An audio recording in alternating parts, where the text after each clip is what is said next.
Hello, and welcome back to the free basic training program on unmanned aircraft systems brought to you by Ripple Show Limited. This course is only going to cover drone operations within the open category, specifically the A1 and A3 subcategories. Please ensure that you have watched the Introduction and Learning Objectives section of this course before moving any forward. This is the second section in the course. If you do not, or if you have not completed the previous chapters, it may be difficult for you to understand the concepts within this chapter. Previously, we went through some common keywords and the distinct roles in the world of unmanned aircraft systems in the United Kingdom. In the second section, we're going to go through geographical zones in the United Kingdom and their official sources. So what are unmanned aircraft system geographical zones? They are defined in official government regulation, explicitly in Article 15 of the Unmanned Aircraft Implementing Regulation within the UK.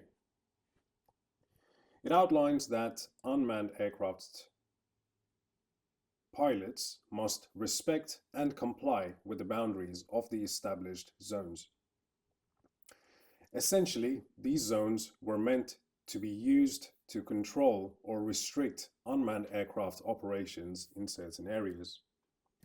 However, in the United Kingdom, any airspace will not be classified as a geographical zone. Instead, airspace restriction is achieved through the established UK airspace reservation system. This method achieves the same goal as intended by the Unmanned Aircraft Implementing Regulation. Essentially, what this means is that the term geographical zones will hold no meaning whatsoever in everyday operations within the borders and airspace of the United Kingdom. Understanding unmanned aircraft system airspace restrictions in the United Kingdom. As outlined in the previous slide, the United Kingdom has a different method to establish boundaries where the unmanned aircraft operations are restricted in certain ways. Let us start by discussing the airspace restrictions established explicitly for unmanned aircraft system operations. First, there is the flight restriction zones for drones. These are established around protected aerodromes and space sites. Additionally, there are runway protection zones. These are established to protect the runways at the given aerodromes or space sites. Runway protection zones and flight restriction zones are visualized as a single zone on map data. On the map, they would look something like this. There are official specifications based on which these zones are defined, which can be traced back to laws passed by the Parliament. But essentially, all of this information is available through NATS, which is the official and authoritative source for such information in the United Kingdom. It is also important to consider the airport airspace restrictions that have been placed on all aviation regardless whether it is manned or unmanned. Ultimately, this is because unmanned and manned aircraft exist in the same airspace and could potentially lead to an interaction. All official information on airspace restrictions is available through the NATS, which is the UK website as the Aeronautical Information Service.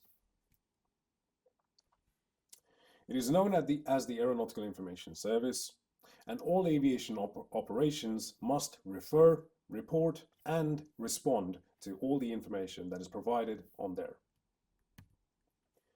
The restrictions are published in a few different forms. The first is the Aeronautical Information Publications, or the AIP. There is a dedicated section on the NATS website which outlines the UAS airspace restrictions published in the UK Aeronautical Information publication. Restrictions may also be published in the form of Aeronautical Information Circulars or Notice to Air Missions or NOTAMs. Additionally, visual flight rule charts are published. These are used for the purpose of visual air navigation and for pre-flight planning. VFR charts are used to support manned aircraft operations, but they can be relevant to unmanned aircraft operations. As we have understood previously, because the NATS system is used by manned aircraft, there are certain aspects to keep in mind with regards to VFR charts. Airspace restrictions, which are applicable to unmanned aircraft systems only, will not be published on the visual flight rules chart. Whereas airspace restrictions, which are applicable to both manned and unmanned aircraft only, are published on the VFR charts. While some of the methods of information that are published are usually applicable to manned aircraft, it is important that every unmanned aircraft system operation considers them. It may be possible to obtain relevant information from a third party that complies and condenses the information that is provided. When looking at airspace restrictions in the UK, it is recommended to obtain information from any service that references data from the official NATS UK database. An example of such an application would be the FlySafe mobile application provided by CoverDrone, or the Drone Assist mobile application provided by Altitude Angel. It is important to note that no third-party applications are approved by any regulatory body, such as the Civil Aviation Authority, as of now. And even any business, such as ours, Ripple Show Limited, we will not be providing any such confidence within these apps. It is important that the person operating or piloting the drone or unmanned aircraft retains full responsibility for safe and legal operation at all times, and only data that is officially vetted or obtained from the NATS website itself can be considered reliable as of now. There are significant risks associated with operations being conducted in any airspace. It is important to understand that unmanned aircraft system operations are conducted in airspace that is already strictly monitored and regulated. Therefore, any operations that are conducted must respect and adhere to existing procedures that are in place. As an operator and pilot, it is important for everyone to maintain effective communication with all relevant parties, so that any operation that is conducted is visible to other users of the airspace. This helps minimize the risk involved and allows a fair and shared use of the airspace.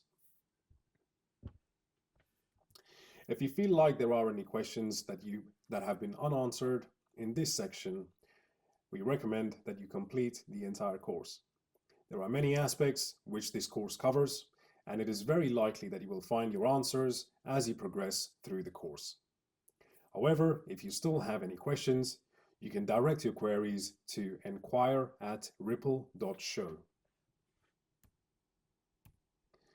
My name is ENQUIRIES, and it has been an honor to present to you on this occasion. This course has been brought to you by Ripple Show Limited. All rights reserved and liabilities abstained. Please ensure that you are in compliance with any relevant legislation and legal guidance, keeping safety paramount. Thank you for your attention.